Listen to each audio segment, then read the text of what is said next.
Hello and welcome to Saturday Morning Cartoons, the weekly podcast that revisits, reviews, and ridicules some of the world's weirdest animated series. Coming to you from the squared circle, I'll be your ringside announcer, Dave Trumbore. Let's get ready to podcast! In the red corner, joining me as always, my co-host, Slammin' Sean Paul Ellis. How's it going tonight, Sean?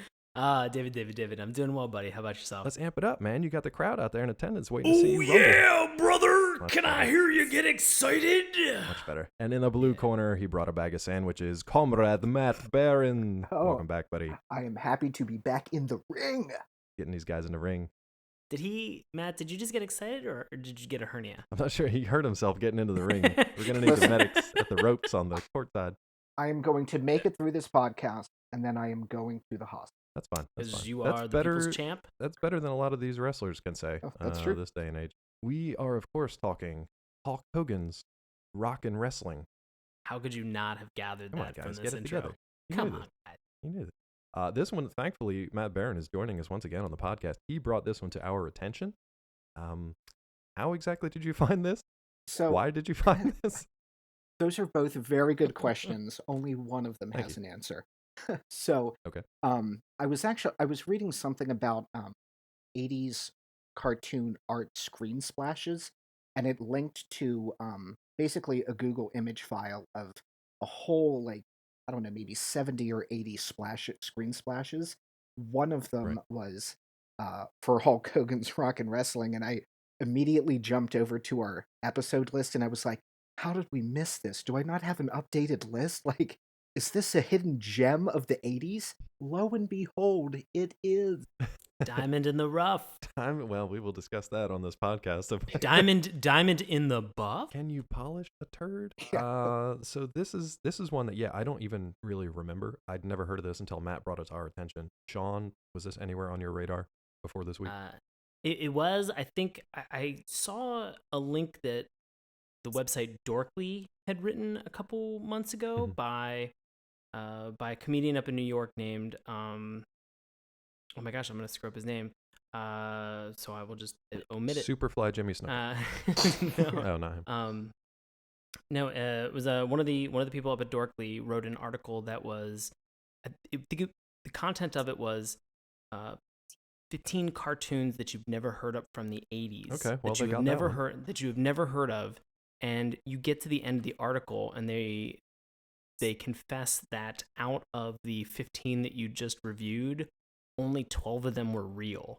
And they were like, pick which ones that's were not hilarious. factual. And so you get to the end and you're pumped. You're like, wow, I didn't realize that all these people did these crazy buy-in, tie-in cartoons back in the day. And I knew that this was a real one. Oh, it had to be, because you could It just had tell to from be. like It how just- popular this was at the time, and still is Oh, today, but just God. in a different arena. This one you could have pegged as like, yeah, that probably happened, and it Right. did, for better or worse. Matt's going to walk us through the history of this one, actually, and then we will get to the loose synopsis of what the show is supposed to be about. Oh my.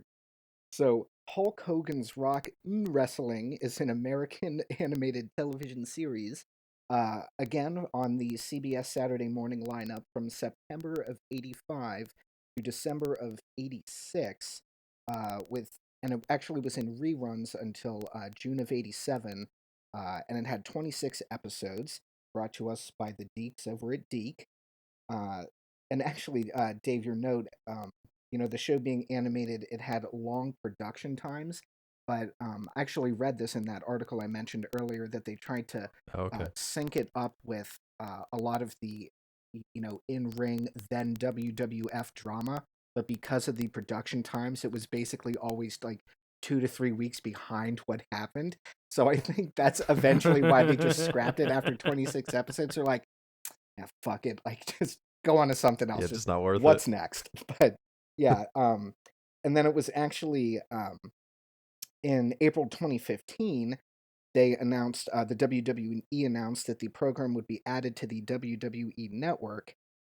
But in July, Hulk Hogan was fined by the WWE for references, to Hulk Hogan, including his Rock and Wrestling. So he was fired by the Oh, that's an WWE, so R. not just fined. He was Yeah. cut loose.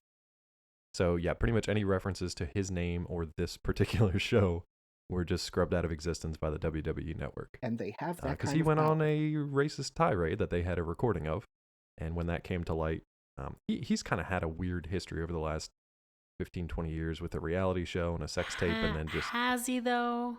I mean, maybe not weird for the arena that he's in, but... And lest we forget Thunder in Paradise. Oh, no. Or what was he in Three Ninjas High Noon Magic Mountain? Was that him? No. He was in that Suburban Commando was another one. So he's got it all, is what you're saying. I asked the question if this is weird because I'm sorry, he was in Three Ninjas High Noon at Usually Mega when Mountain. I ask those questions, it's rhetorical. It's okay. I'm just saying. It's all good point. Good point. But you look at all the people that we've had that have been in pop culture to date, and sort of some of the scandals and the sex tapes and the things that have gone on. Right. And I sort of feel like this man has had close to like maybe a career that has spanned 4 decades. Yeah. I mean, he was wrestling in the 70s. He came to prominence in the 80s and in the 90s. Mm-hmm. Didn't really continue over as much in the 2000s. But towards the end, because of his family, he kind of, came back into the spotlight again. So there was a lot of, he is an icon. He is iconic. You can't say the name Hulk without thinking either a giant green angry guy or Hogan. Yeah. Only those two. There's not a whole lot of room for anybody else to break into the Hulk market. He's pretty much got the Hulk market on lock. So. Yeah, he's got locked down. Right. So, I mean, I would consider Hulk to be a cultural icon. Yeah, it's just unfortunate that the last 15 years or so have gone the way that they did. And I mean, I don't know. You could say that that's just a victim of his own fame, or just a guy that was famous and then just made some really terrible decisions. Or maybe he was just terrible all along and everything was a persona. Well, he made some really terrible decisions when he was in a movie called No Holds Barred. With Chuck Norris? Which is, no, that was not with Chuck Norris. The one that he did with Chuck Norris was, he was on a Walker Texas Ranger episode. I could have sworn he was in a movie with him at some point, though. He may have been, Man.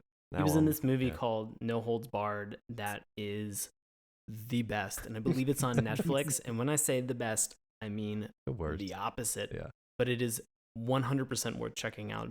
You will die from laughter. If that's what you want to do, that's how you want to spend your Saturday evening. Yep. Please do.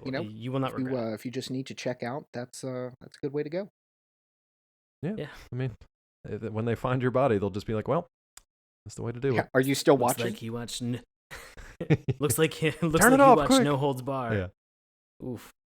Now you got me curious, so I'm going back to find like his old stuff. It's really difficult because there's a ton of wrestling stuff in there. But yeah. Well, while you're searching back to the internet, let's get into series synopsis. Please do. So, Hulk Hogan's Rock in Wrestling featured the animated adventures of popular WWF stars from the time, which I will say it's very funny to say WWF because obviously after the World Wildlife Federation sued them into controlling the title, it's just very funny to say it. But we have to explain that to people that are younger than a certain age, because I remember growing up with obviously the WWF, but we also had the World Wildlife Fund like panda sticker on our like windows of our house or our car or whatever.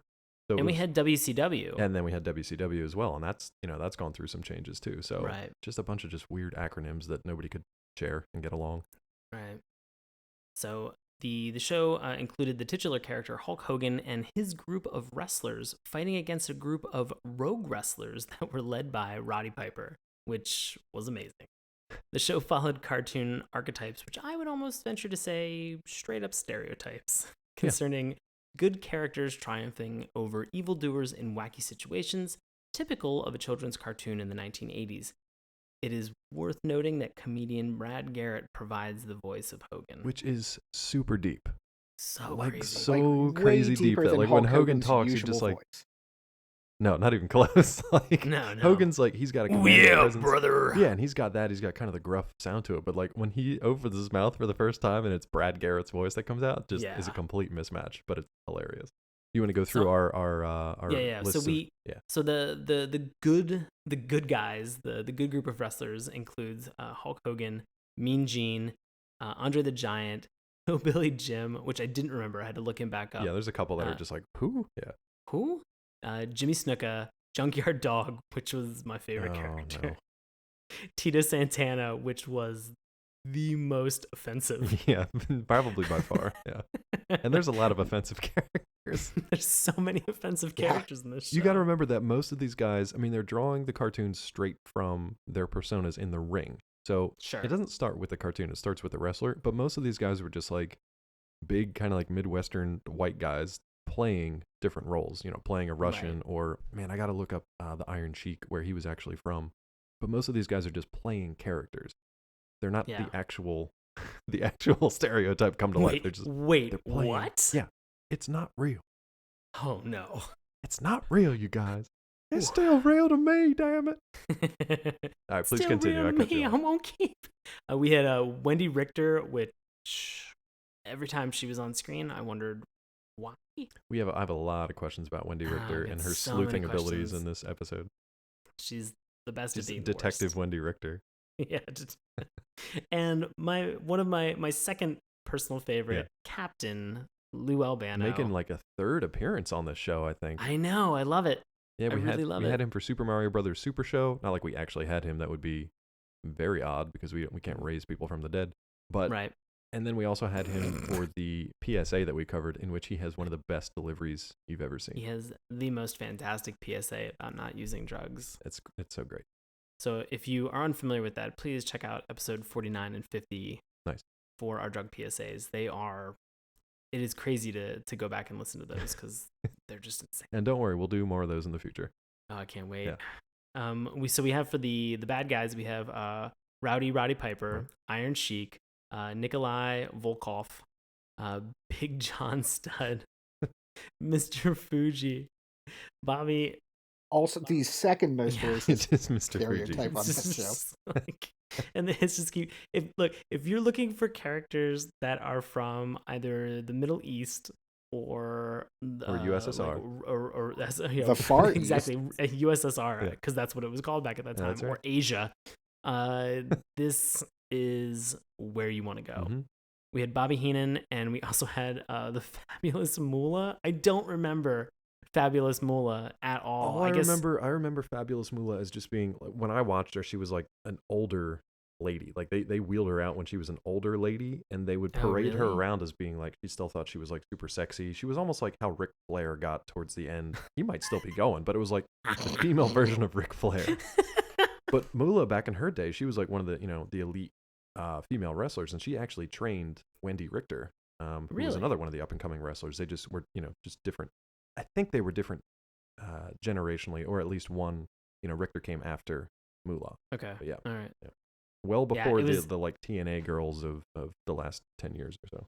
Before like Stacy Keibler and Lita and all those girls. Yeah. China. And China. Oof. She was kind of a transition period, I think. Wait, what? Wait, what? Did you say- China was just What huge. pronoun Like, did you she use used to refer to China? I said she.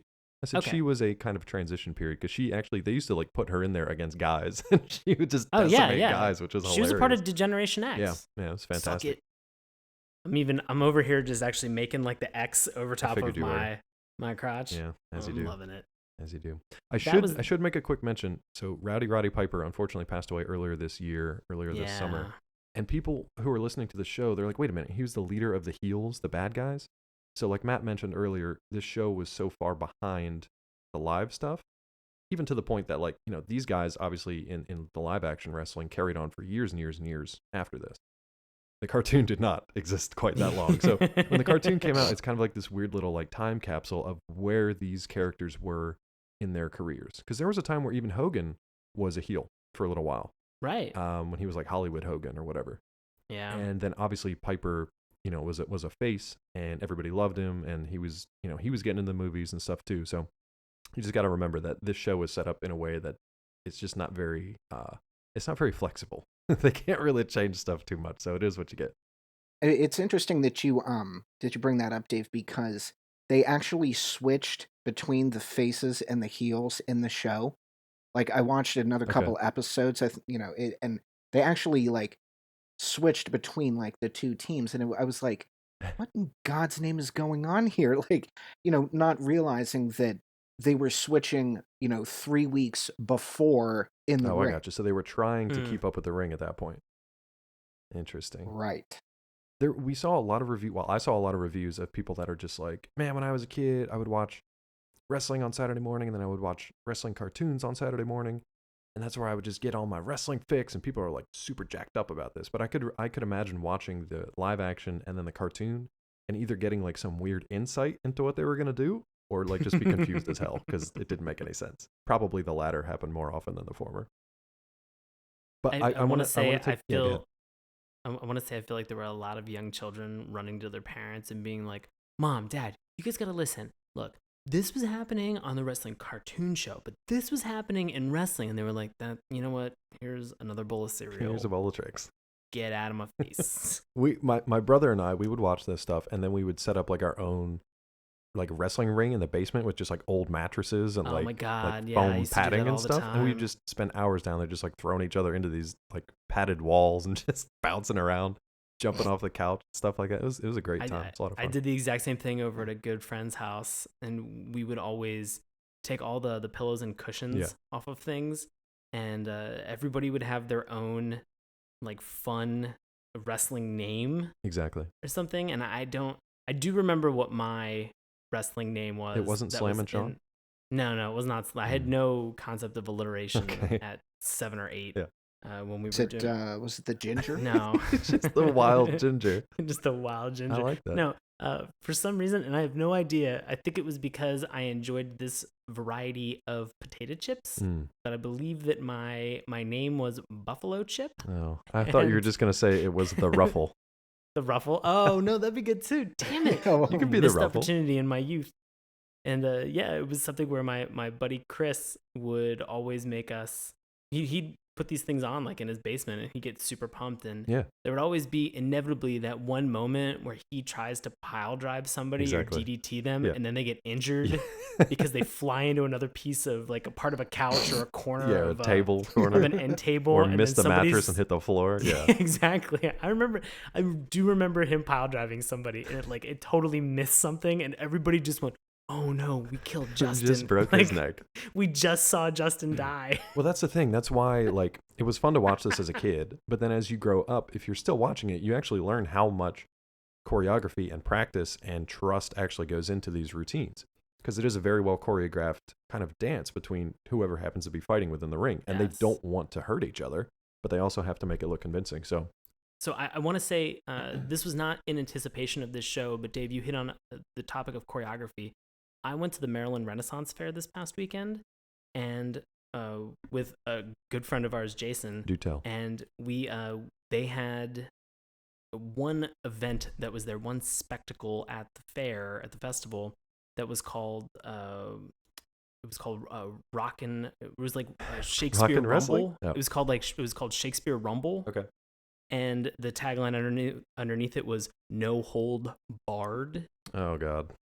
And it was exactly what you think it is. It was characters from famous Shakespearean literature that were wrestling against one another.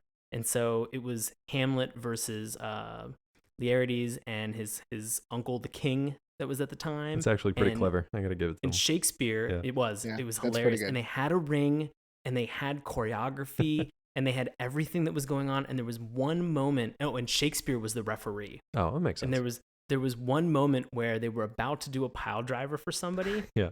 And two people, because they couldn't do it, without potentially injuring that human. Yeah. And so the choreography that they had was brilliant. Two people ran to the front of the stage and held up giant signs, like a giant, I want to say maybe like 20-foot by 15-foot banner that said "Avert thy eyes." So early, like Shakespearean censorship. It was so amazing. That's great. And they continued this whole thing, and we honestly watched it in awe for, I want to say, 25 minutes. That's funny. And it got to the point where things were happening, and we were just screaming at it. We're like, "Go Hamlet, go!" And just really getting into it. And it's fun. I mean, when you get in that moment with the energy that surrounds that type of activity, and you're watching people do very choreographed moves, that are difficult. They're challenging. I've had to do fight choreography for a play before, and even that, super challenging. And there are moments that you miss something up, and then at the end of the show, you're like, I kick you between the legs. Did I punch that guy in the throat? Yeah. What? Like, is everybody okay? And you just have to check in, and it's just, I give these guys a lot of credit doing it week after week. And how many times is wrestling on a week now? Well, and that's the thing. I don't even know 3? anymore. But honestly, if you want to know, there's plenty of documentaries out there. But also check out the movie The Wrestler with Mickey Rourke. Oh, such an which amazing is obviously movie. a drama, and it's fictional. But they spend a lot of time with like these old school wrestlers and just plain old wrestlers who are still doing it, and they're fighting in like these bottom basement, firehouse station leagues and stuff like that, where they show up, they do the job, they get beat to shit, and they walk home with like $100 in their pocket or whatever. But I do have a twofold question for you guys to bring it back around to the show. Let's get into it. One, have you ever been to a live wrestling match on any kind of level, not the actual like collegiate athletic wrestling, like for entertainment purposes only? Baron, you want to take this first? Okay. I have not. I mean, I've watched. I will say the amount of wrestling that I watched was actually like when The Rock was kind of peaking. That's when I watched the most of my wrestling, but I've never actually been to a live event. Sean, did you ever go to a live action event? I did, but I was so young that I don't remember it. My dad likes to remind me about it all the time, but I don't. Yeah, Bill. my dad likes to remind me that he took me to a live wrestling event, but I was, I think, 4. I have no recollection. And he just put you right in the ring. Well, I guess the second question then goes to me. I went to, I believe, a Monday Night Raw back in like the mid 2000s, and I went to like a local thing where Superfly Jimmy Snuka was actually wrestling, but like well after his career, like the high point of his career. The question to myself is this anywhere near as fun or close to the cartoon show? Or even like as realistic as what was portrayed in the cartoon show? The answer would be no. The answer would be a resounding no. Not even close. Yeah. There's like not an ounce of wrestling that happens in a cartoon about wrestlers, which I found It was amazing. very confusing. It was very There's confusing nothing for me about wrestling that happens in this entire rock and wrestling show. because I want to segue into the intro for this show. It gets you really pumped up. The music, I when it came on, I wanted to just kind of throw my hands in the air and be like, yes, let's in a good way. do this. Yeah. And there are shots of Hogan coming in and out of the ring. Live action and doing Hogan, we should mention that. And, yes, and doing his just point. He loves the point. He loves the hand to the ear. Loves the hand to the ear. Yep. He wants to hear what people are saying. That's right. He wants to point them out. Man of He the wants to crowd. tell them Man of the people. he appreciates them. And it's beautiful. It's fun. And I was loving it. And so I was so excited to see some crazy animated wrestling where just wait. they could defy the laws of fucking physics, and they never do. You had like a perfect opportunity there, guys, to do like God. crazy like mutant league sports of wrestling kind of stuff, and you went the complete other direction with it. Matt, I have to go to you real quickly for the lyrics of this theme song because they were very involved. If I'm remembering correctly, do you have them off the top of your head? Yeah, it was Hulk. That was Go it. on. Go on. Hulk. Right. Oh, I got you. Hulk. So that was the entire the lyricist who wrote these lyrics. That's all you got. Yeah, I just imagine like we got to go live with this in 15 seconds, Jimmy, but we need lyrics, and he's just like, Hulk. Yep, Hulk. got it. That's it. We're we're at our deadline. That's all we got time right, for. we're good. But I couldn't even understand. It took me a second to figure out if they were just like grunting, or if they were shouting his name, or if they were gonna say something else. No, it's just Hogan walking through the ring, and then occasionally through like a crowd of people in the middle of a street, just gathering people to him. Oh, that was the best part. Was that that was the outro? Wasn't it? Just going from live action Hulk to then animated Hulk, who was driving like some sort of land yacht, like epic 50s, like I don't even know what. It was like a super convertible Cadillac. And then back to live action Hulk. Yeah. And then live action Hulk walking down the street, who then gets mobbed by about 300 people. From like a helicopter shot. There's like a helicopter cam that's just like tracking him down the street as he's just getting mobbed. Dave, I would have loved to have seen the casting call that went out. They were like, we need 400 people to run at a giant roided out sweaty man walking in the middle of the street. In like a unitard. And touch him. Just to get all up in him. Do you think if he could get a SAG card for that work? He probably did, actually. I don't think the extras did, but he probably had one. Oh boy. Yeah, I mean, Hulk definitely would have had a SAG card at that point. He had done so much work in Hollywood. It's disgusting. It's actually pretty bad. And this was not his best work. I feel confident in saying thankfully, the only part that he was really involved in was the theme song. That's correct. And only for like a portion of it, because it turns into this bizarre animated sequence where we see Hogan, and then we see, like Matt mentioned, he doesn't hop into a ring. He hops into like a 50-foot convertible white Cadillac, and then a shitload of other wrestlers jump in there with him. And then in like, what was that? Wacky Racers? You remember the old cartoon Wacky Racers? That kind of level of like car design. So, all the other wrestlers pile into their different cars and they just like start driving around. It made zero sense. Which is amazing because, Matt, I don't know about you, but when I think about Hogan, I think about sweet rides and hanging with pals. Yeah. That's right. That's exactly what it's all about. So, Sean, you're saying that this theme song set up exactly what the show is going to be about for you? It did. I think the insanity in the tone of this theme song and just the adrenaline rush that you get from the piano when it first kicks in. I was like, oh my god, I want to hit something with a 2x4. Like I am like Hacksaw Jim Duggan. Yes. So it was good. It was good. I enjoyed it, and I think it sets up sort of the, I want to say, loosely assembled narrative that you're about to see. Look, I was not prepared for what was about to happen, and Matt did his best to prepare us for this show. I know. There's no way to do it justice. So we're gonna roll. We're about halfway through. Yeah. I mean, I'm sorry. Yeah. I mean, no. This was great. I enjoyed every crazy second of it, and we'll explain to you guys This is a sorry, not sorry situation. Yeah, I'm not sorry at all. I love this. This is great. Dave, if you had to distill this episode down, what would you say happened? Well, I'd probably start by giving it a title. So it's actually the 8th episode of the first season. It's called Rockin' Zombies. Rockin' Zombies. So in this particular episode, stick with me here, kids. Bobby the Brain Heenan invites the wrestlers to his wrestler-themed amusement park, which is soon overrun by real zombies. So if you're still with us, we're going to break that down, tell you what the hell's going on. Because you don't see that coming from the outset. First of all, the idea of a wrestler-themed amusement park is batshit enough for an entire episode. Well, maybe say in the thing, and that was not batshit for me. Okay. Honestly, on my batshit level, it was pretty up there. Because as people of planet Earth, we come up with some pretty dumb theme and amusement parks for the dumbest shit that we have around. That is true. Give me an example of one that may or may not exist. One that you may want to exist. There's that Amish themed amusement park that's in Pennsylvania. With like 50-foot tall. Yeah, Dutch Wonderland with like the 50-foot tall Amish statues. Yep. Just carved out of wood. I was going to go with Hershey Park, a chocolate-based. I love Hershey Park. That one's pretty crazy. I love Hershey Park though. Hershey So, Park happy. I mean, there are just a lot of. There was a really crappy one that I used to go to in Pennsylvania called Knoebels. There's nothing wrong with Nobles. Oh, Knoebels was worst. There's nothing wrong with Knoebels. Have you been to Knoebels? I've been to Knoebels. It's basically like if you four. want to go camping with your family but want to have access to one roller coaster, you go to Knoebels. It's the weirdest combination of one rickety wooden roller coaster that you just camp out under a roller coaster. There's the possibility that you will die. But okay, I can't think of a theme park that just has giant faces everywhere. Disneyland? Like giant faces. Disneyland. Giant faces though? Disneyland? I'm trying to think of Disneyland, like what giant faces there are.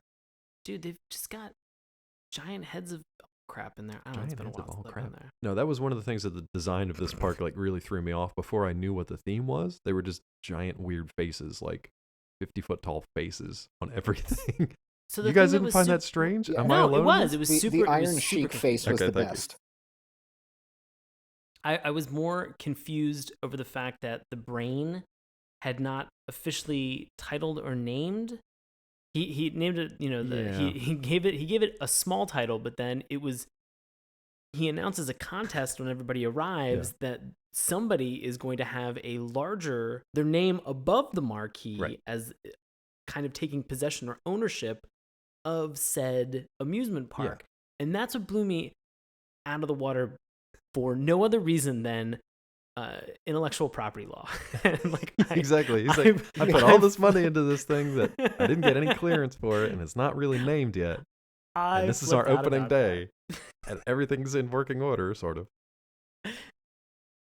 I love that that's where you go with that, Sean, too, because I thought about, somebody would be like, you know what, I really need to consult with my lawyers and agent before I assign my name to this park because I just feel like a lawsuit is waiting And in the they wings. were correct. But I love the way that this was like revealed at the end too. We'll get to that in a second. I don't want to get ahead of ourselves because I really want to peel this one back just like beat by beat because the things that happen in sequential order rarely depend on what happens exactly like immediately preceding it. So shit just kind of happens at random. Yeah, it's amazing to think that absolutely nothing that happens in this episode has any stakes or bearing on what's going to happen next. No, it's all just, you might as well, it's like flipping the channels. It's like every time you flip a channel, you're on a different... Except you're on the same show. It's just something different's same happening fucking every show. 5 seconds. So we start off, before we even know what this theme park is about or what the hell's going on, we just see a bunch of people filing into what looks like a parking lot. So I was confused at first. I was like, are people going to work? Are they coming out of work? What is the security gate? What the hell's happening? Do you remember the little... I thought that they were pulling up to like some arena. Yeah, something. And they were you getting couldn't ready really to see wrestle. what was going on. They like didn't fill in the actual like background to show you what they were going to. It was just like people in a parking lot. So that's a very exciting And they're way to waiting start a at cartoon. they're waiting at a security booth. Yeah, exactly. Just buying tickets. They're waiting at a security booth to pay for parking to be let into said parking lot. Which I'll tell you what, $1 to park per car. Those were the halcyon days, my friend. No, it was $2. But he said he already gave him $2 because he paid for his car and the car behind him. Oh, that's right. See, I did the math. I did the math. No, you're good. $1 and then he charged him an additional. Yeah. An additional $2 for destroying. Was that Andre the Giant? The security thing to get in Andre there. the So our first introduction is Hogan driving his huge car, and for whatever reason the gate doesn't work. So they use this opportunity for Andre to get out of the car, rip the gate out, and then he's like, "Well, that's going to be an extra $1 for ripping the gate out." Basically, what do you call him? Oh, a dump truck. You call him like a dump truck. He's like, extra $1 for the dump truck. Let's take that, Andre the Giant. And then I want to say that he just assaults a man that just ripped an entire structure out of the ground. Guy who's taken tickets for parking cars all day. If I was sitting there, I would have been like, "Well, thank you, and please drive through." Like, I would it's have on said me. nothing. Your parking is free today, sir. Yep. Please don't rip my arms out of their sockets. God. So then so that happens. Okay, so that's your first scene. Now, here's where our channel flip already comes in, because Hogan and this other car come in, and then all of a sudden, fucking just pandemonium breaks out in the parking lot, and it turns into like wacky racings. He calls the car, is he called the junkyard car? Is it Junkyard Dog that's driving? I think so. Yeah. Because that's the only way I knew, like, oh, is that Junkyard Dog? Junkyard car. I was like, oh boy. Which looks like it has a Junkyard Dog's doghouse on the back of it. For no reason. For no reason. Does he live in his car? Is that what we're supposed to? There's no dog. No dog, just him. He just lives in his car in a van down by the river. This is very true to The Wrestler. Oh, go watch The Wrestler. Poor Junkyard Dog and Wrestler. So at this point, we now get into like a weird, wacky racist scenario where it's the faces. So the faces for wrestling speak. Faces are good guys. Heels are bad guys. So we now get this conflict between the faces and the heels. They're all trying to park, and they just start like ramming into each other's cars. And do you remember who actually like sorts that situation out? Was it Wendy or is it Hogan that comes out and settles everybody down? I thought it was Hogan. Okay. I thought he was just like, "Hey, we have an amusement park." Oh, that's right. To go and hang out. He's like, "We got tickets. We got an invite from Bobby the Brain Heenan to come here, so stop messing with us." And then Piper comes up and he's like, "We got tickets the heels, too." Yeah, exactly. So they've both been there, and then it's almost another channel flip. Yeah. Because then they're automatically in the park on stage. But they show the park, and this was when I started really tuning into the show, because I'm like, why are there giant faces everywhere? It's like you could kind of see that there were rides happening in the background, but the focus was on these just massive faces that were just staring out at you, and I found that disturbing. Oh yeah, it was super. They do explain that soon, but yeah, Matt. You know what it kind of reminded me of was the truck from Maximum Overdrive. Okay. Remember that movie with the gigantic like Joker face? Those faces reminded me of that. It was a Stephen King movie, right? I think it was based on one of his. Yeah, one of his novels. But it was basically like if they just took the visages of Mount Rushmore and then they were just like, yeah, we're gonna keep that size. We're just gonna put it at the entrance to a roller coaster, and that'll be totally. I doubt anybody working on this show was like, you know what, Mount Rushmore is an inspiration for this work. Like they got them idiots' faces up there. Let's do the same thing down here. But that's the draw. It's not like a cool ride. Exaggerated faces. Yeah, we need exaggerated faces in this show. Jesus. Okay, so we get to this point where, Sean, I think you mentioned, we see Bobby the Brain Heenan. He brings the faces and the heels together on stage, and he reveals to the gathered public, the honored guests, all of his wrestlers gathered together for the Rock and Wrestling theme park, which is dedicated to wrestlers. And may I say, Please do. before we continue with the conceit for this whole episode, Yes. there's like 25 people in the audience. Yeah, and they're There's all like like weird 25. wall-eyed So kids sad. and like half-developed, just weird-ass people. There's 25 people who look Like hastily drawn. unentertained. Hastily drawn and bored out of their minds. Hastily drawn and just want to get the fuck They're out like of there. missing arms and like barely filled in. This show is a complete It made mess. me laugh so hard. I don't know why. No, I some was of the no, interactions no. with the public are the best moments of the show. No, but like that, Dave, Matt, the idea of they're trying to make this giant announcement to everybody at this amusement park that it's That based costs off billions of of attendance dollars, that costs billions of dollars and 25 fucking people are there. I lost my And it mind. doesn't even have a name yet, is the best part. We got plenty of faces, but we don't have a name yet. Oh my god. Matt, do you happen to remember any of the names of the rides that Bobby rolled through? Oh God. The first one stuck with me. The Runaway Train. Okay, we definitely need to talk about that one. Oh, whose was It that? was Captain Lou Albano's Yeah. Runaway Train. It was That's technically what it Captain was, Lou God. Albano's Runaway Dining Car Ride, because when you go to a theme park and you want an adrenaline-fueled ride, you definitely want to have lunch at the same time. Absolutely. No, you can't have it any other way. And like not even lunch, like a 14-ounce steak steak. and broccoli flying around. I love that scene so much. Sean, do you remember any of the other other rides? I've got a few here if you don't. Oh, who had the dune buggy ride? The dune buggy. I think that was 'Cause the that Sheik. becomes I think it was pivotal Iron later Sheik. on. Was that Iron Sheik's dune buggy think it was Iron Sheik. experience? Yeah. Um, You remember the other one? there was the Hulk Hogan like river voyage. It was Hulk Hogan's Eye of the Tiger Jungle Ride, Eye of the Tiger Jungle. which Ride, I have thank you. I have big issues with that for a number of reasons, but we'll get to there in a little bit. I have a lot of issues with this show. And there was easily my favorite, Yeah. which when it came on the screen, I was watching this on my phone, and I went out loud on a bus. I went, "Oh, you gotta be fucking kidding me!" That's perfect response. I don't even care what happened to cause that. It was Tito Santana, and he had a ride that was shaped like upside down sombreros. Yeah, he did. He had a because sombrero he's- wheel. Cause he's Mexican. No, I didn't catch that. It was so fucking. I was baffled. I was, not to mention the fact that they have at some point Junkyard Dog and Tito go and ride Junkyard Dog's ride, which is like these airplanes. Yeah, it was like just airplanes tethered to a pole that just spun around. Yeah, to a pole in the middle. And Tito gets into one of the airplanes and then yells, "Burrito!" and throws a burrito, and it hits Junkyard Dog on the face. Well, that's a special move. That's what he used to do in the ring, I guess. Is it really? No, I don't fucking think so. No, I don't think he ever it did is. that ever. I'm almost 99.99% sure that he didn't. He never threw a burrito. I think at if somebody he in the actually ring. saw or ever met the animator and writer that wrote that into his character, he probably would have just killed the man.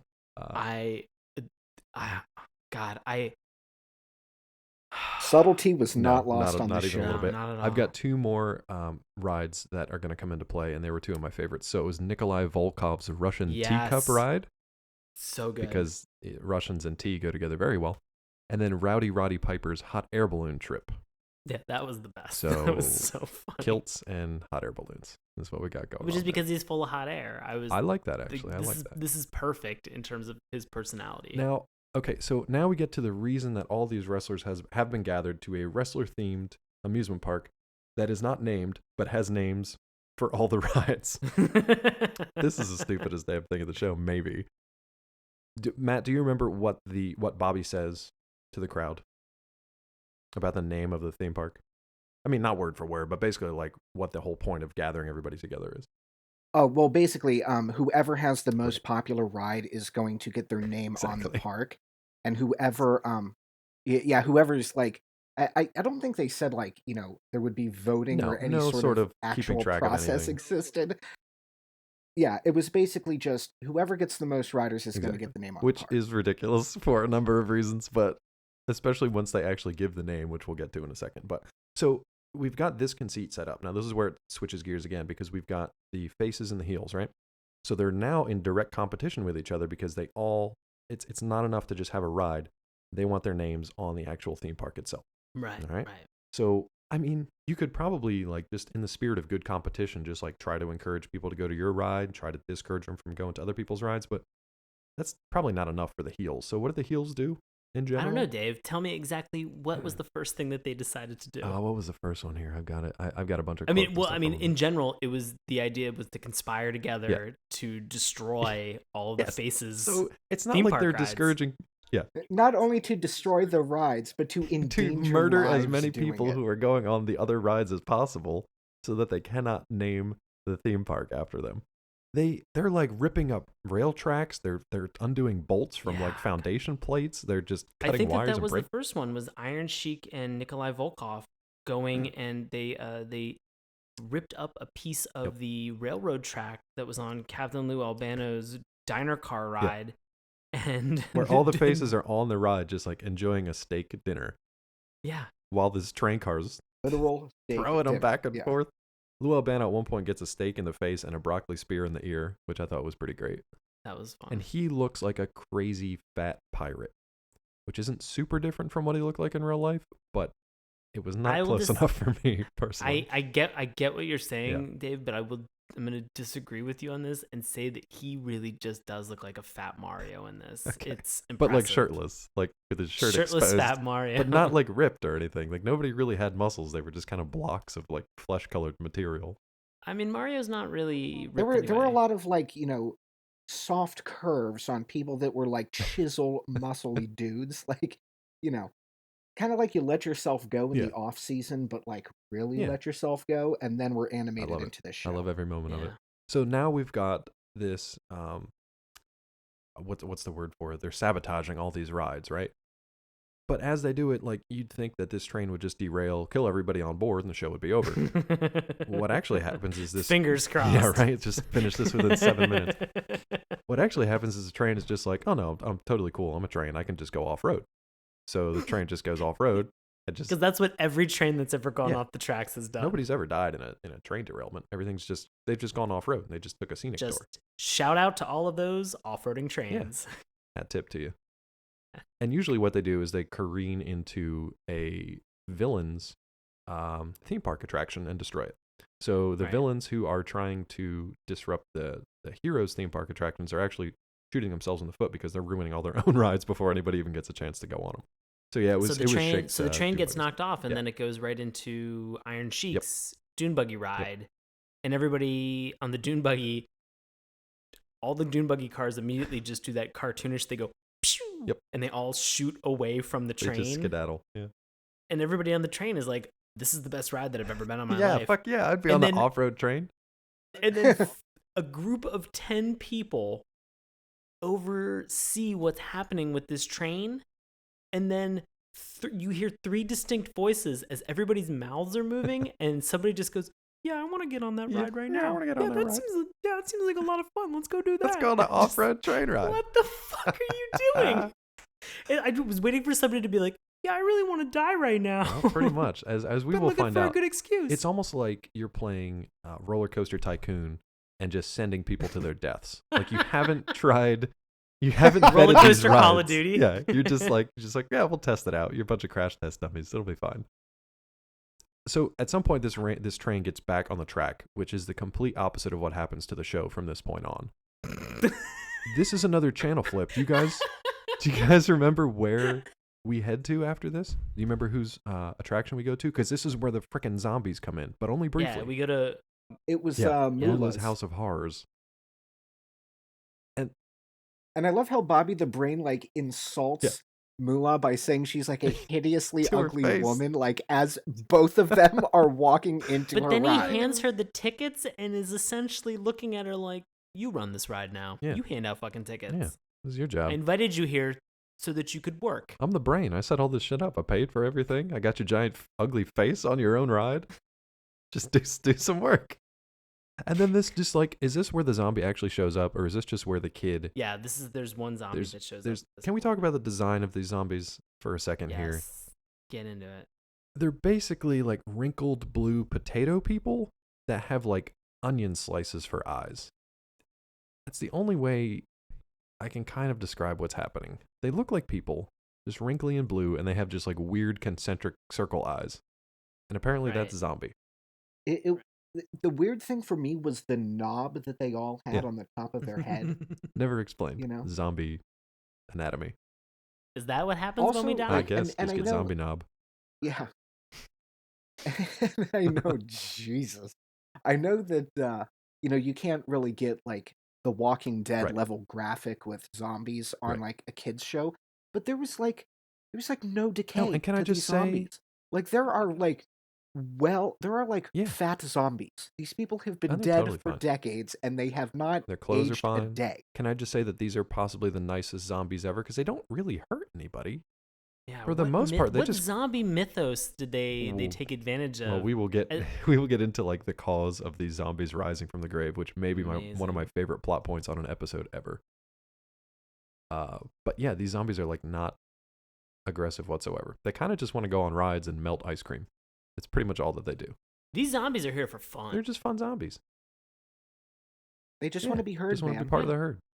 I get it. So, possibly one of my favorite interactions in this episode occurs between Bobby the Brain Heenan and some kid that's trying to warn everybody about these zombies that are in the House of Horrors. Do you guys remember this sort of like non sequitur? Yes. Do you have it written down? I don't have it written Okay, down, so please. essentially what happens is this zombie comes out chasing a kid. A crowd is drawn to like his screams of terror because he's being chased by a zombie. He tells everyone, including Bobby Heenan, there's actual zombies in this place. We got to get out of here. And Heenan's just like, he's just pulling your leg. He got scared. It's all part of the attraction, folks. All part of the attraction. And the kid's like, no, this is real. Like, you've got to get out of here. And he's like, all right, kid, you're getting the boot. And then just like literally smacks the kid to the ground, which is funny. Yeah, and like drags him out of the park. Ass out of the park. And the funniest part, as he's dragging him out of the park and the kid runs out the front gates, Heenan says again in the exact same inflection, they just literally reused the line. He says, all right, kid, again. And then he just yells, enjoy, as the kid's running out of the park. That was my favorite line of dialogue because it all happens within like 2 seconds. He's like, all right, kid, you're getting the boot. All right, kid, enjoy. Dave, is this the moment where all the 10 people that were in this amusement park overheard zombie and they were like, oh, I want to go on that ride. I gotta check that ride. Hey, let's go to the House of Horrors. Check that out. Oh, I hear they got zombies over here. Let's check that out. Let's go check that out. Yeah, that sounds great. I want to die today. God. These people actually probably all deserve to die. Would have been better if they did. Okay, so if you've been following along, we've got wrestlers, amusement park, wrestler-themed amusement park, wrestlers competing to get their name on the wrestler-themed amusement park that feature rides named after wrestlers, and zombies. We good? Everybody good? Yeah. Cool. So now that zombies... I mean, I have a terrible headache from listening to that, but I'm good. So my favorite... I keep saying my favorite part because there are so many parts of this. Like every few seconds is a new favorite thing. Now that zombies have been established... Because it changes that often. Everyone just kind of forgets about it for the next few minutes. Like everybody just forget that there's zombies. Everybody just wants to ride on this different stuff. So the other guys are still disabling, rides left and right. I think Junkyard Dog comes up and this is when he gets on his airplane ride, right? You guys remember you remember who's sabotaging this one? In probably the most dangerous possible way. Because you've got these giant flying planes whipping around this pole, and it's Rowdy Piper and Big John Studd that come up and they just like disable it as people are riding, and these planes just go flying off in just random directions.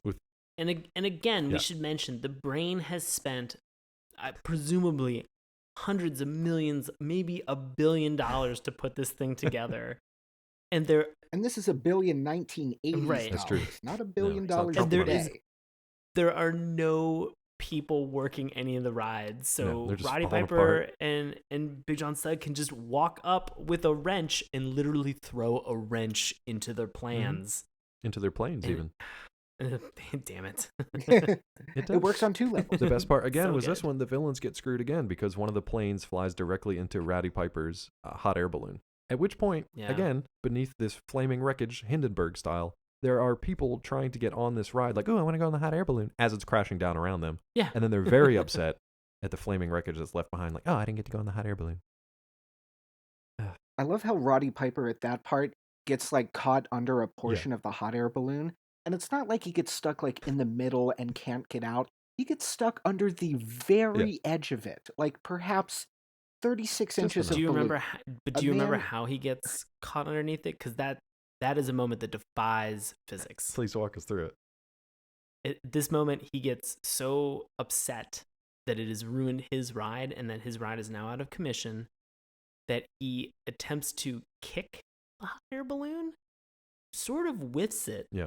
And then I guess his kick was so powerful, like a sonic boom from Guile in Street Fighter 2, that it summoned energy and it wafts the hot air balloon over top of his body. It literally goes away from him and then back up and over and encases him and drags him down to the ground. And you watch it, and I watching it, I actually said again aloud, "What the fuck is this? It's so batshit." That is a great quote to lead us into the next section, where we once again return to zombies. Did anybody catch the zombie that straight up groped the little girl? Yeah, I did. That was creepy. That was uncomfortable. It was weird because he didn't just grope her, but he grabbed he put a thumb around part of her neck, and then his other part of his zombie hand was over her entire chest. All across her rib cage. It was really disturbing and unnecessary. That was the only aggresso. It was like the only aggro move these zombies made. The rest was just melting ice creams with their breath and just running around. Well, lest we forget when the zombie literally rocked. They did literally rock a boat. Oh, that's right. They rocked a sombrero. They rocked a boat. I think they throw somebody into a pizza kiosk at some point, and those are the most rotten looking fucking pizzas I've ever seen in my life. Terrible. They're like brown with white spots on them. Like, have these people seen a pizza? There's just so many things about the show I don't understand. We're questioning to ask if Deke Animation did a good job on a Deke Animation project. No, and you have your answer there. I just want to know if they've seen a pizza. Can we start there? No, have you guys not seen a pizza? They've definitely not seen a fucking pizza. So at this point, the zombies are now starting to kind of like spread out into the park and sort of attacking people or just like scaring the shit out of people. At which point we smash cut to a school bus just careening through town. And you're just like, where the fuck are we? Like, what the hell's happening? This kid jumps off the bus and just runs into like a McMansion. And then all of a sudden, do you remember what Wendy Richter... It was the kid that got thrown out of the park. It was the kid that got thrown out of the park. A random bus took him home. Which I did not realize that it was that same kid. Yeah, same kid. You don't figure that out till later when you actually like can see him. I had to watch it 2 times to get that, by the way. So at this point, Wendy Richter, who has been kind of like... She's April O'Neiling her way through this episode, basically. Oh, God. That's a great way of putting it. She's trying to keep everybody cool and collected, but she's also seeing that some weird stuff's going on. So she decides to just literally run after this kid and then drive after him in Hogan's car. So she pulls up her Elvis Cadillac to this McMansion and goes inside and talks to the little kid and his grandma, because that's exactly what you expect at this point. Now, I want to point out at this point in the show, you just brought up titular character's name. He has pretty much done nothing. Not a damn thing in this whole episode. He drove his car. We're like 14 minutes in. He drove his car and then handed the keys to somebody else and said, "Don't give a fuck about this show." Pretty much. This is the name of the show. Not just the episode, but the show. Do you remember the interaction between the Wendy and her grandmother? Basically, Wendy shows up. She's a complete stranger. Matt, do you remember? Yeah. Yeah, so she knocks on the door and she's like, "Hey, I've got to talk to you." Not like, "I saw you get thrown out of the park and I was wondering my name. why." This is I who witnessed I am. child abuse. Something, anything. Yeah. I couldn't help but notice that a grown man kicked your ass. But, I just wanted to check, make sure you're okay. Just like, detective style, kick in the door. "Hey, I've got to talk to you." So then smash cut to Fireside Chat. Hold on. Do you remember what she says, though? So she says, "I need to speak with you." And Grandma says, "About what?" Do you remember what Wendy says? No, I don't. Zombies. She just straight up zombies. Oh, yeah. Just right into it, man. Yeah. I'm a stranger. I'm here to talk about zombies. Oh, come on in by the fire and have a chat. Seriously, it like in somebody knocking at your door, like, "Have you heard the good news?" And you're like, "What good news?" And then zombies. But yeah, just I would actually invite those zombies. people in. I'd be like, "Yeah, you come on in. You're fine." You're yeah, totally I'd be cool. like, I'd be like, all right, let's do Matt. this. So walk But- us through this fireside so- chat, because I feel like maybe I've seen this plot in a movie somewhere, but I can't quite pin it down. So smash cut to Fireside Chat, literally. So it's kid that gets thrown out of the park and grandma sitting in a chair. Basically, and they're talking about like what transpired so that the park could get built, which was the property taxes on the cemetery were too high, so she had to sell the cemetery. To Bobby the Brain Heenan, who promised what? That's right. And I believe he promised to turn it into a memorial park, but it actually became an amusement park. So we have Pet Cemeteried our way into this cartoon, my friends.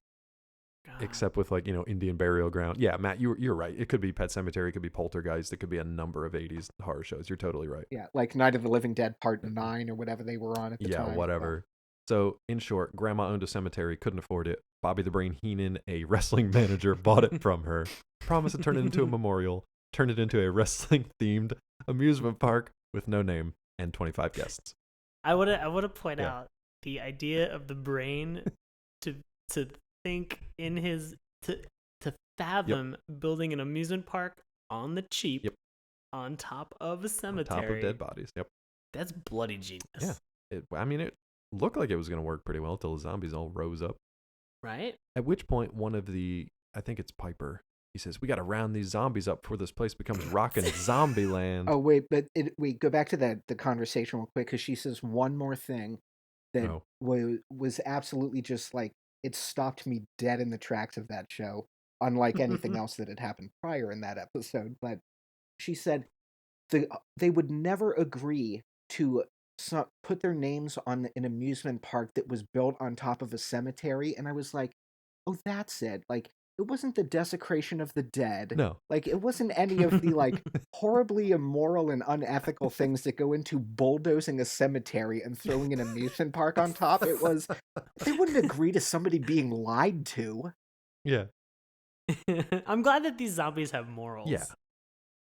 Well, as we learn, glad that these are ethical zombies. Yeah, they do eventually unite against Heenan.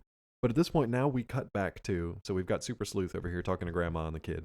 Now we cut back to the park where they're trying to round all the zombies up, and they manage to. Hogan finally shows up to do something, and he helps to board all the zombies up in the House of Horrors. So everybody's like, okay, problem solved. Totally fine. No problems here. So let's go on with the show. We've managed to half-ass. Yeah. Let's go on with the show. So Heenan, keep in mind at this point, we have not seen Hogan for most of the show. We have not seen Hogan's ride at all in the show. Sean, do you remember what the announcement is for the name of the park, who that goes to? Yes. So at this moment where you see all of these zombies being contained, the 10 people that we've talked about consistently that have had the desire to go on a ride after a tragedy has almost struck, all turn and kind of look to the brain and are like, hey, you can't do this is bad. And brain is like, hey guys, look, I got your attention because what I want to do is announce the winner of the contest right now. Right. And you think to yourself, okay, so it's going to be either Captain Lou Albano or maybe Moolah's? Because those are the two that we've seen the most of? Yeah. And he pulls down a little curtain and it reveals that it is Hulk Hogan. Because why the fuck not? Because, well, he has a very specific reason, is because he would make more money by naming it after Hulk Hogan than he would have made after naming it after any of the stupid heels. I love that. I love that so much, how honest it was. They were just like, yeah, It all was this has just been a brutal. ruse. All the people that died have died in vain because I was just going to call it Hogan World anyway, basically.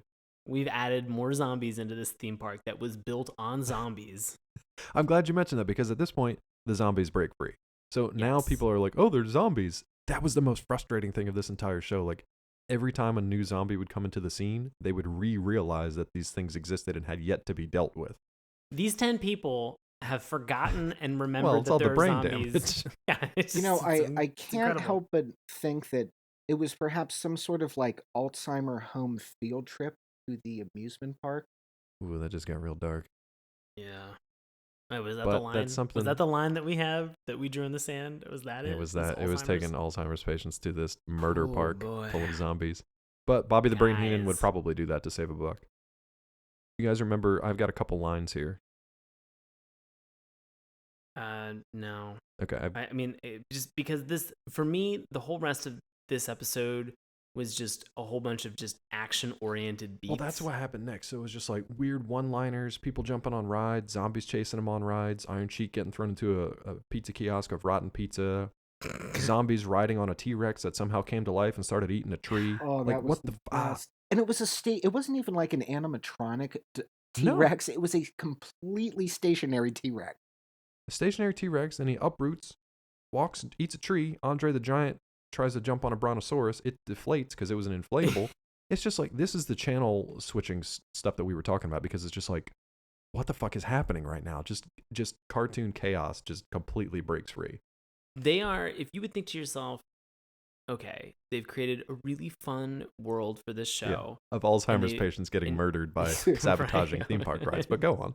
Damn it, Dave. Yeah. You would think that they could front load this episode with a little bit of exposition so they could just play inside of this world for the rest of the episode. Right. And all they do is they backload this train wreck, this actual train wreck, as much as possible. Because all of a sudden, things just start happening that have not really been explained before, and you are left sitting, scratching your head, kind of hoping for it to end at this point. Oh, I was loving it because I was just like, all right, we've already got zombies riding dinosaurs, eating trees. Anything could happen next. Right. Literally anything could happen next in this place. One thing that was expected is Wendy shows up and then she gets captured by zombies. That's one other not great thing that they do. She gets captured. Right. And they take her on a ride on the Jungle Cruise. So we finally do get to see the Jungle Cruise. Do you guys remember the kind of sequence that takes place here? Because it features one of the more ridiculous things in this show. What I call the Trojan crocodile. Are you referring to riding on the backs of hippos? Before they even get to that. So they're in the boats at this point. Matt, do you remember the Trojan crocodile? Yeah, so the faces are chasing the boat that has the zombies and Wendy in another boat, and what they believe to be a battery-operated, I believe is the description, crocodile, like gains ground on the boat, pulls up alongside, and the mouth opens up and a zombie comes out and starts literally shaking the boat with what I would believe to be about 1,000 pounds of men. One zombie like completely knocks over the boat and they're all in the water. I just love that a zombie came out of a robot crocodile's mouth. Yeah. This show is fucking great. If anything encapsulates the show, that's it. Because the thing that happens next is they are all in the water, and the rest of the faces look to Hogan, their leader, and say, how are we going to get this? And Hogan dives underwater and comes up and just goes, we're going to ride hippopotami. And everybody's like, they just float up. Like and the hippos are just called to them and just come right up out of the water. And they just, I wrote this down in my notes as crocodile follows the boat with a zombie inside. It collapses the boat, so the guys ride hippos. What the fuck is happening? That was my train of logic, just trying to keep up with this craziness. So at this point, Hogan does his best Tarzan impression. He rescues Wendy, and that's when she does her little monologue and reveals Heenan's plan, which was basically poltergeisting this entire amusement park. So then everybody, all the faces, and I think even the heels and the zombies, all unite together and they go after Heenan. Yeah, this man he has a stirring speech. And then begins to march towards the brain and is like, let's all go. And the zombies are like, slow clap. Yeah. But I love at that exact moment, Hogan reasons with the zombies and say, hey, these guys just want to be like, basically, they just want to be dead. Like, that's what they want. Respect. And they just they look at each other and nod. And then just follow him into battle, into a slow, shambling march. Yeah. So long story short, now I know we're getting a little short on time. So there's more crazy stuff that happens. I mean, they still go through these theme park rides and stuff falls apart and zombies are flying everywhere. But eventually they corner Heenan and Hogan makes him promise to turn the cemetery back into a memorial. And then Hogan has basically declared himself victor of the day. So he's like super proud of this turn of events. So if you've been following, what started as a theme park for wrestlers has changed into basically an Indian burial ground full of zombies and will now be turned back from an amusement park into a memorial for those dead zombies, thanks to a wrestler named Hulk Hogan. Incredible. Do you guys remember the name of the memorial that they actually end up with? I know it was Roddy Piper's like Memorial Park or something like that. It was Roddy Piper's Rockin' Rest in Peace Oh, Memorial that's Park. what it was. Oh Memorial my Park. god. And he was upset at the end because he didn't want his name on a frickin' cemetery.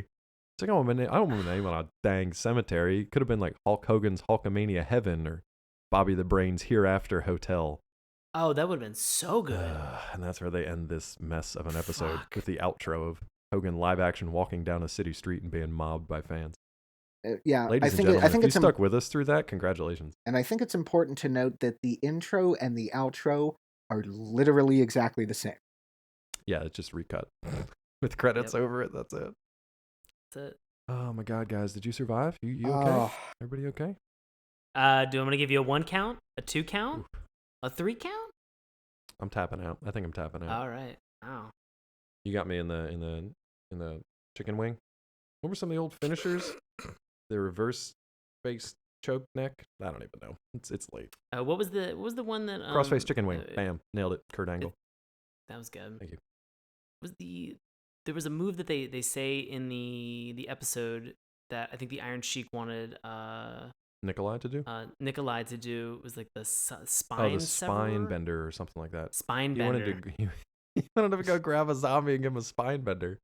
And he was like, one spine bender coming At up. which point they somehow get duped and thrown into sacks by like Bobby the Brain Heenan and I think like Gene Okerlund or something.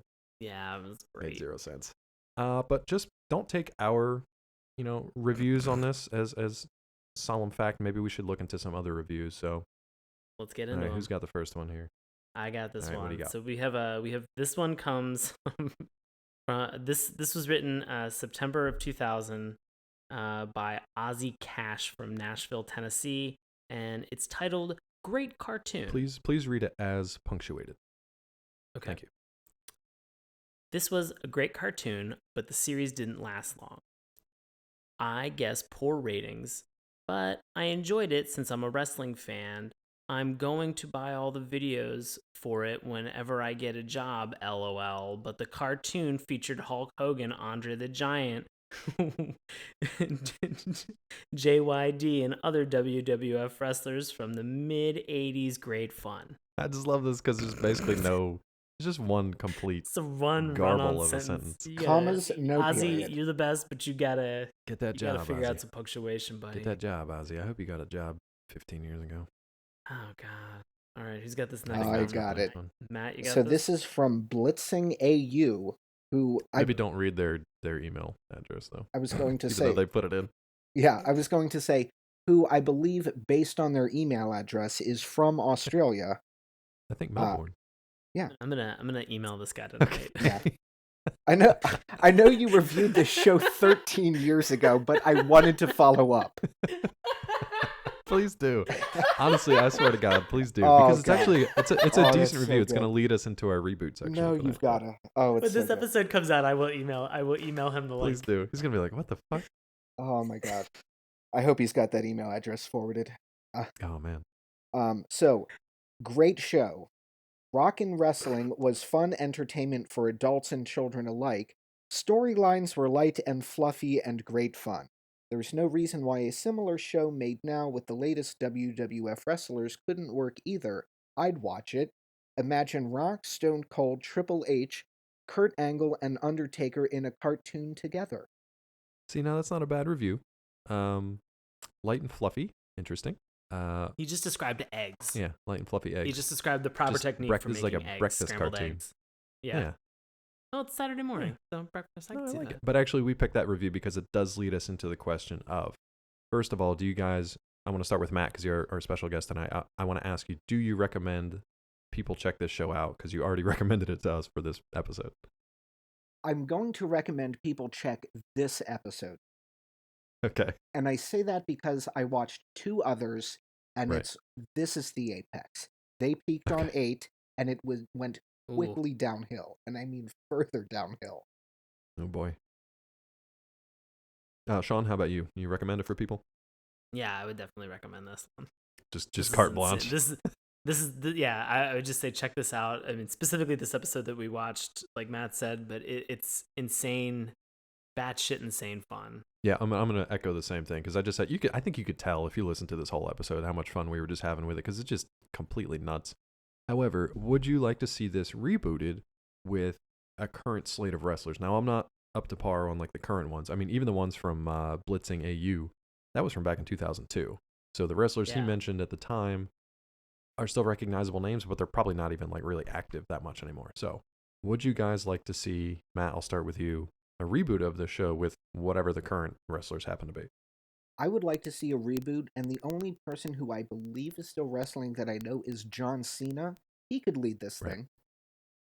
I could see that. Sean, how about you? Yeah, I'd say a reboot. I'd be cool Would with you that. guys like to see actual wrestling in a wrestling cartoon, though? No, I do You don't want. I'll You just want to see more absolutely theme take a park pass. adventures. You need what? Plot, not action. You need plot, not action. Okay, so you guys are divided on that one, I think. Fair enough. Dave, where are you gonna fall on your rolling? I don't know, man. I mean, being completely serious, I can't see how a reboot of this spirit of Hulk Hogan's Rock and Wrestling would work. I'm sure making a cartoon with modern wrestlers would be probably more successful today than this thing would have been back in the mid 80s. Yeah, I think it'd be cool because it could actually bring it to a new generation. I feel like we're getting into this weird age where it feels like for people of our age, this nostalgia wave, it's almost like a lot of 30-something folks that have not really grown up. And I realize I say this as a host of a weekly podcast that talks about cartoon shows. That is not lost on me. But it's just kind of weird that like a lot of cartoons and stuff aren't really meant for kids anymore. And that's fine to an extent, but you know, there's an opportunity there. So if wrestling wants to get, you know, the families and the kids back involved, maybe do a cartoon and that will get them in even more. I don't know. I think it'd be cool. Take a shot at it. Why not? But that is, I think, we're going to ring the bell on this particular match. Hulk Hogan's Rock and Wrestling. This is the time of the show where we get to our plugs and contact info. Since Matt has joined us as our special guest, I'm going to give him the floor to see if he's got anything coming up in the next couple weeks he'd like to share with the listeners out there. I do not have anything coming up, so I will, as previously recommended, cede the majority of my time to the gentleman from DC. However, I would like to say that I am still at Bag of Sandwiches. Fantastic. That's the best. All right, Sean, the floor is yours. All right. I'm doing a bunch of shows that are going to be a part of WIT's Seasonal Disorder run. You can find out more about it witdc.org. There are a bunch of dates, and they're not consistent. They are all over the place, and I will put them together and send them. And you can find them on our website when Dave mentions the URL, but it's SaturdayMorningCartoons.com. Morning with you. I think that's probably it. There are a bunch of shows all throughout November and December. If you're in the DC, Virginia, Maryland area, love to have you come out.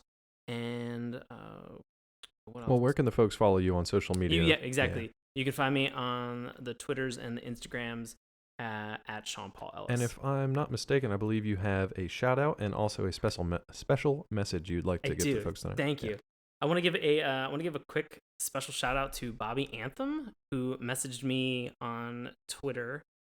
He had listened to the Grooving Ghoulies episode that just came out, and so he actually, this is a really awesome story. A friend of ours has the same name of a friend of his, and he was looking for that friend, and sadly our friends are not the same. They're the same by virtue of having the same first and last name. And so it was really great to have him reach out, and awesome. He's been listening pretty much since day one, so he is considered a super fan. Yeah, God bless him too for getting through that Grooving Goalies episode, because we had a tough time getting through that one. We are sorry, Bobby. Sorry, Bobby. That was, and he also went to school in Pittsburgh, so another Western Pennsylvania person.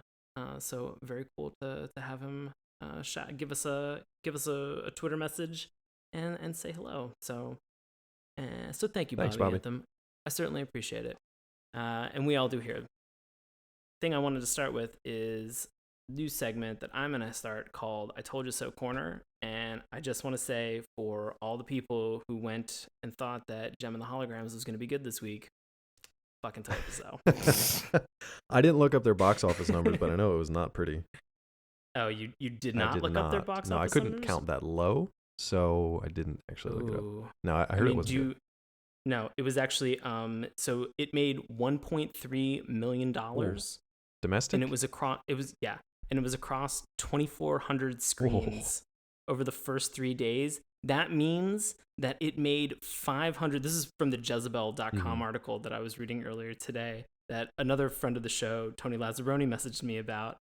And it made pretty much it comes out to, $547 per theater for the entire weekend. Oh, man.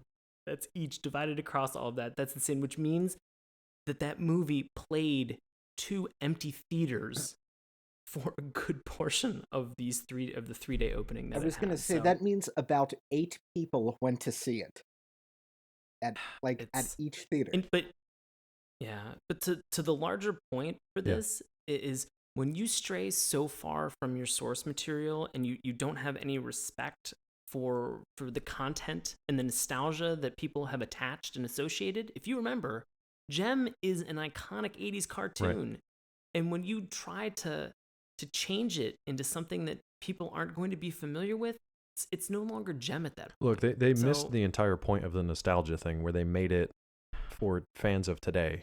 That makes zero sense because there are no fans of today who are like, oh man, I'd love it if Gem was like part of the selfie generation. Like you missed the boat, pal. I'm sorry. I will say I'm on Box Office Mojo right now. The production budget was only reported at $5 million. So this isn't a huge loss for Universal, and Universal made bank this year anyway, so they're doing fine. They can afford to eat this one, but the fact that you have a $5 million budget and you can only make a little over, less than $1.5 million.